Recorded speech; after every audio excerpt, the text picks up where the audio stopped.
2026년 2월 5일 오늘 리야드의 하늘은 평소보다 유난히 푸르게 빛나고 있습니다. 전 세계 축구 팬들의 타임라인은 온통 한 남자의 사진으로 도배되어 있죠. 41살의 생일을 맞이한 크리스티아누 호날두. 그는 지금 자신의 저택 테라스에서 갓 구운 에스프레소를 마시며 아이패드로 자신의 실시간 자산 현황을 체크하고 있을지도 모릅니다. 여러분, 혹시 이 순간 호날두의 자산 가치가 어느 정도인지 가늠이 되시나요? 포브스와 블룸버그의 2026년 최신 데이터에 따르면 그의 순자산은 이미 14억 달러, 약 1조 9천억 원을 돌파했습니다. 운동선수라는 범주를 넘어 웬만한 중견기업의 시가총액을 혼자서 몸으로 버텨내고 있는 셈이죠. 하지만 이 거대한 CR7 제국의 시작은 사실 0원이 아니라 마이너스에서 시작되었습니다. 오늘 우리는 1985년의 포르투갈, 그 습하고 가난했던 섬마을 마데이라로 시간을 돌려보려 합니다. 왜 이 남자가 그토록 숫자에 집착하고 왜 그토록 승리에 굶주린 괴물이 되었는지 그 근원적인 자본의 결핍을 파헤쳐 보겠습니다. 본격적인 시작에 앞서 구독과 좋아요 한 번씩만 꼭 부탁드릴게요. 그럼 여러분의 소중한 시간을 위해 바로 본론으로 들어가 보겠습니다. 1985년 2월 5일 마데이라 제도의 푼샬. 이곳은 관광객들에게는 낙원이지만 현지인들에게는 지독한 가난의 굴레가 씌워진 곳이었습니다. 호날두의 어머니 돌로레스는 넷째 아이의 임신 소식을 듣고 기뻐하기보다 절망했습니다. 이미 새 아이를 키우느라 허리가 휘어질 지경이었고 남편 디니스는 알코올에 찌들어 있었거든요. 실제로 2026년 현재 호날두의 자서전과 다큐멘터리에서 밝혀진 바에 따르면 돌로레스는 당시 의사에게 낙태를 요청했습니다. 하지만 의사는 거부했죠. 절박했던 그녀는 뜨거운 맥주를 마시고 숨이 턱끝까지 차오를 때까지 달리기를 하는 등 극단적인 방법까지 썼습니다. 하지만 아이는 죽지 않았습니다. 세상은 이 아이를 원치 않는 아이로 점찍었지만 아이는 그 운명을 거부하듯 세상 밖으로 나왔습니다. 이때 아버지가 붙여준 이름이 로날드, 바로 미국의 대통령 로널드 레이건에서 따온 이름입니다. 아버지는 왜 레이건의 이름을 땄을까요? 그것은 가난한 정원사였던 아버지가 꿈꿀 수 있었던 가장 강력한 자본과 권력의 상징이었기 때문입니다. 호날두라는 이름 자체가 이미 성공과 부에 대한 열망으로 지어진 셈입니다. 호날두가 처음 축구공을 찬 것은 안도리냐라는 작은 클럽이었습니다. 그의 아버지가 장비 관리자로 일하던 곳이었죠. 여기서 8살 소년 호날두는 이미 자본의 논리를 몸소 체험합니다. 다른 아이들이 새 축구화를 신을 때 그는 구멍난 신발을 꿰매어 신어야 했습니다. 패배하면 엉엉 울어버리는 그를 보며 친구들은 울보라고 놀렸지만 그 눈물은 단순한 슬픔이 아니라 내가 남들보다 부족하다는 결핍에 대한 분노였습니다. 여기서 아주 중요한 거래가 발생합니다. 호날두의 재능을 알아본 지역 명문 클럽 CD 나시오날이 그를 영입하려 합니다. 이때 안도리냐에 지불한 대가가 무엇인지 아십니까? 놀라지 마십시오. 현금 1원도 섞이지 않은 축구공 20개와 유니폼 2세트였습니다. 2026년 현재 가치로 환산해도 50만 원이 채 되지 않는 금액입니다. 지금은 전 세계 구단주들이 그를 모시기 위해 수천억 원을 들고 줄을 서지만 30년 전 호날두의 가치는 고작 축구공 20개였습니다. 하지만 호날두는 이 거래를 모욕으로 받아들이지 않았습니다. 오히려 그는 자신의 몸값이 오를 때마다 그 숫자를 기록하는 습관을 들였다고 합니다. 내가 세상에서 가장 비싼 공이 되겠다는 다짐, 그것이 자본주의 괴물 호날두의 첫 번째 비즈니스 모델이었습니다. 나셔널에서도 호날두는 너무 컸습니다. 결국 포르투갈 최고의 명문 스포르팅 리스본이 움직였습니다. 1997년 스포르팅은 나시오날에 약 22,500유로, 당시 한화 약 3천만 원의 이적료를 지불합니다. 12살 소년에게 3천만 원이라니 당시로서는 파격적인 금액이었습니다. 이때 호날두는 홀로 리스본행 비행기에 몸을 싣습니다. 주머니에는 어머니가 쥐어준 몇 푼의 돈이 전부였죠. 리스본 공항에 내렸을 때 호날두는 자신이 섬사람이라는 이유로 놀림당할 것을 예감했습니다. 실제로 리스본 유스 아카데미에서 그는 지독한 사투리 때문에 동료들에게 비웃음을 샀고 매일 밤 전화기 앞에서 어머니를 부르며 울었습니다. 하지만 여러분, 여기서 호날두는 포기하는 대신 기괴한 선택을 합니다. 남들이 잠든 새벽 2시, 그는 아카데미의 헬스장 문을 따고 들어갑니다. 왜였을까요? 단순히 축구를 잘하고 싶어서였을까요? 아니면 자신의 몸을 돈이 되는 상품으로 조각하기 위해서였을까요? 당시 스포르팅의 코치들은 호날두에 대해 이렇게 기록했습니다. 기술은 완벽하지만 너무 말랐다. 저 상태로는 시장 가치가 없다. 이 말을 들은 호날두는 충격을 받았습니다. 그는 그때부터 식당에서 남은 음식을 닥치는 대로 먹어치웠고 남들보다 3배 많은 근력 운동을 했습니다. 심지어 그는 돈이 없어서 맥도날드 뒷문에서 남은 햄버거를 구걸하기도 했습니다. 2026년 지금은 전 세계 맥도날드 지점 수천 개를 살 수 있는 자산가지만 당시 12살 호날두에게 빅맥 한 조각은 인생을 건 도박과도 같은 영양소였습니다. 훗날 그가 성공한 뒤 그때 햄버거를 주었던 여직원들을 찾는 광고를 낸 것도 자신의 결핍의 역사를 마케팅 자산으로 활용하는 천재적인 홍보 전략의 일환이었습니다. 시간은 흘러 2003년 호날두는 18세가 되었습니다. 그리고 그의 인생을 영원히 바꿔놓을 운명의 경기가 열립니다. 당시 맨유는 데이비드 베컴이라는 거대한 수익 모델을 레알 마드리드로 떠나보낸 상태였습니다.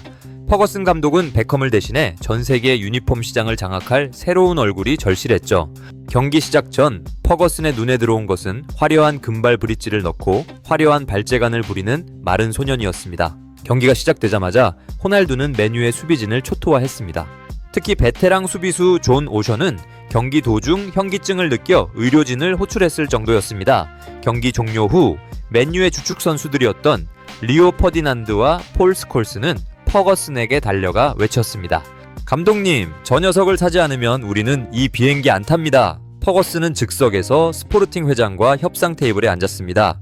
이때 오간 숫자는 1224만 파운드, 한화약 210억 원, 불과 6년 전 3천만 원이었던 소년의 가치가 하룻밤 사이에 700배 이상 폭등한 겁니다. 그런데 여기서 놀라운 비밀이 하나 있습니다.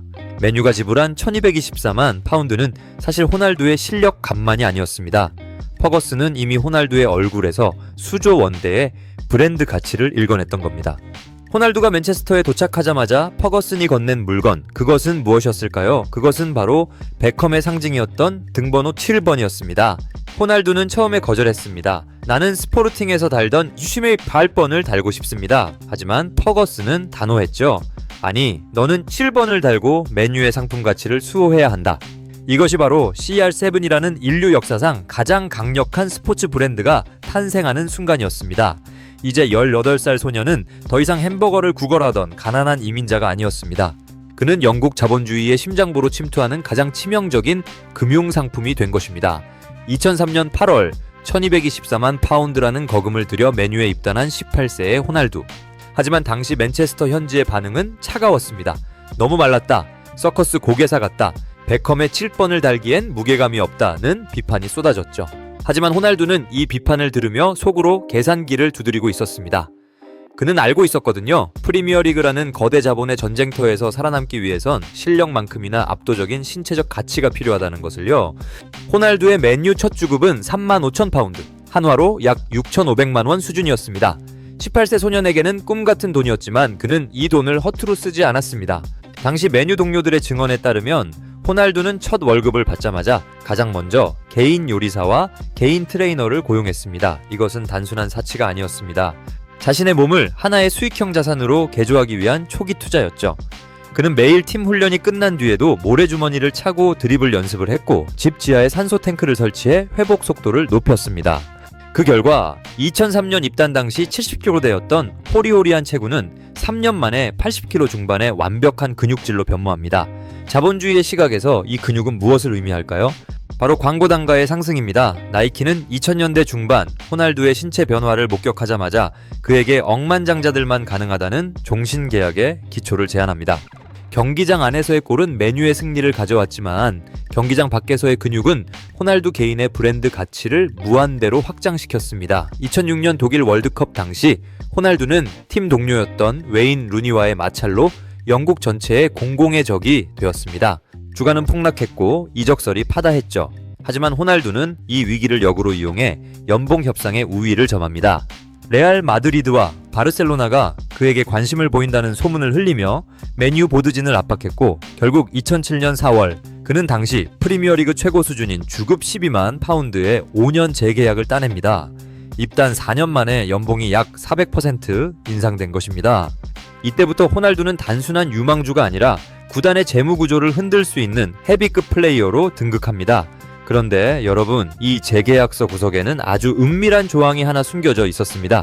훗날 퍼것은 경애 자서전에서도 암시된 내용이지만 특정 금액 이상의 제한이 올 경우 구단은 이적을 막지 않는다는 일종의 신사협정이었습니다. 그리고 그 금액은 당시 축구계에서는 상상조차 할 수 없었던 8 피규어, 즉 8천만 파운드였습니다. 드디어 2009년 6월 11일 축구 역사의 자본 지도가 영원히 바뀐 날입니다.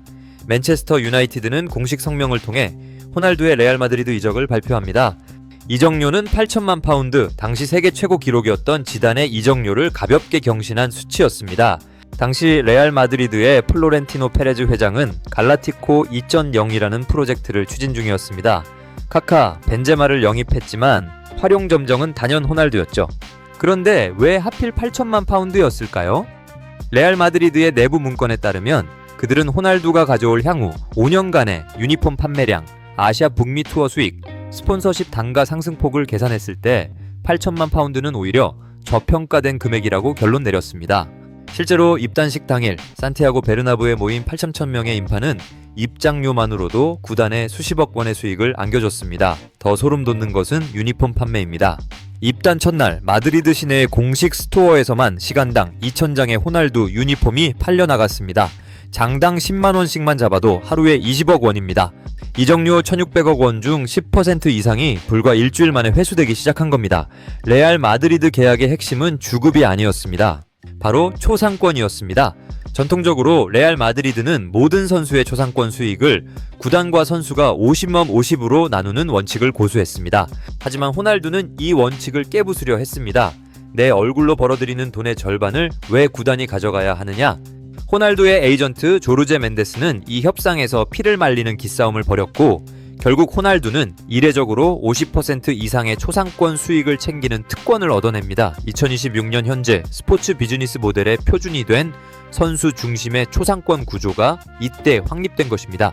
호날두는 이미 축구 선수를 넘어 자신의 이미지를 라이선싱하는 콘텐츠 홀더로서의 자아를 확립한 셈입니다. 하지만 여러분, 돈이 전부는 아니었습니다.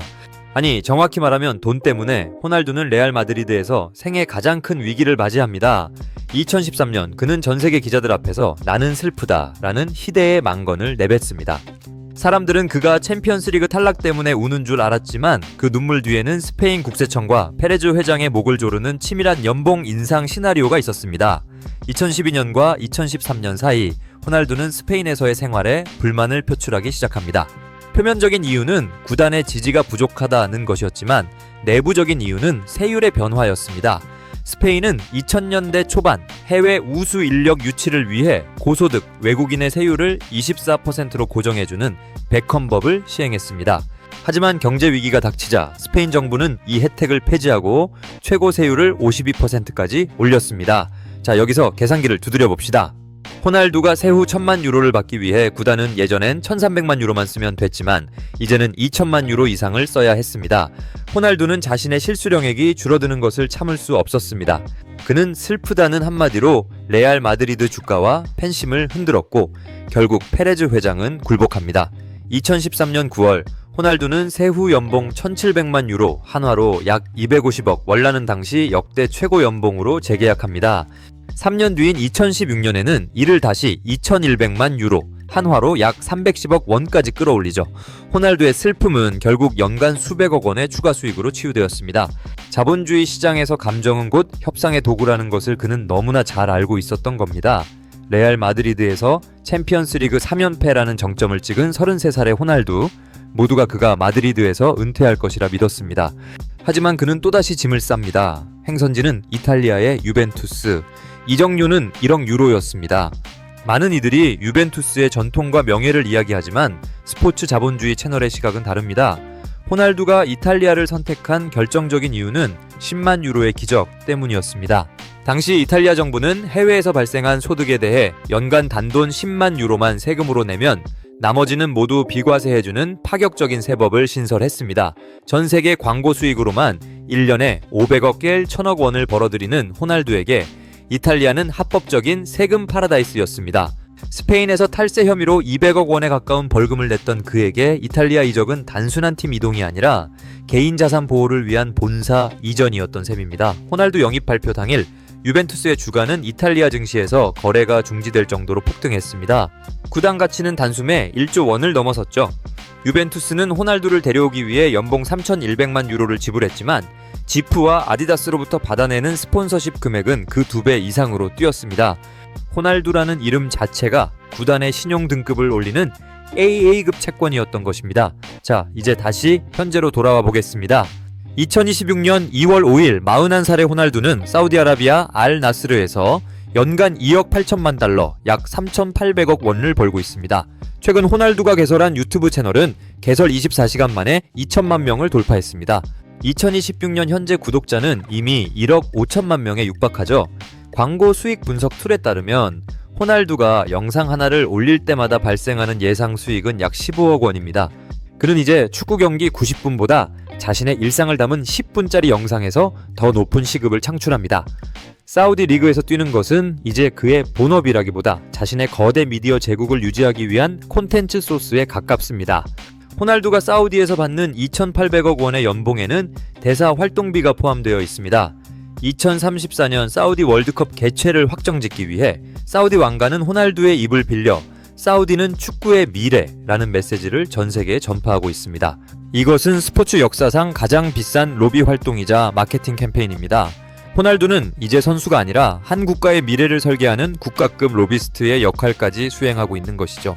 여러분, 오늘 훑어본 호날두의 41년은 단순한 성공 신화가 아닙니다. 그것은 결핍을 자본으로, 근육을 화폐로, 슬픔을 연봉 인상의 도구로 사용한 한 천재적인 경영자의 기록입니다. 자, 이제 궁금하지 않으신가요? 2026년 말 호날두의 계약이 종료되는 시점에 그는 과연 어디로 향할까요? 최근 리야드 금융계에서는 호날두가 직접 알나스르 구단을 인수하거나 프리미어리그의 지분을 사들여 구단주로 등극할 것이라는 구체적인 보고서가 돌고 있습니다. 어린 시절 공 20개에 팔려갔던 소년이 이제는 전세계 축구판의 판도를 결정하는 자본의 신이 되어 우리 앞에 서 있습니다. 호날두의 제국은 아직 무너지지 않았습니다. 오히려 이제 막 진정한 경영자로서의 이막을 열고 있을 뿐입니다. 오늘 영상이 마음에 드셨나요? 다음 편 호날두 2부, 그가 은퇴 후 구상 중인 CR7뱅크와 글로벌 호텔 체인의 소름돋는 자산 현황을 더 보고 싶으시다면 구독과 좋아요 부탁드리겠습니다. 스포츠는 끝나도 자본주의는 영원합니다. 지금까지 스포츠 자본주의였습니다. 시청해주셔서 감사합니다.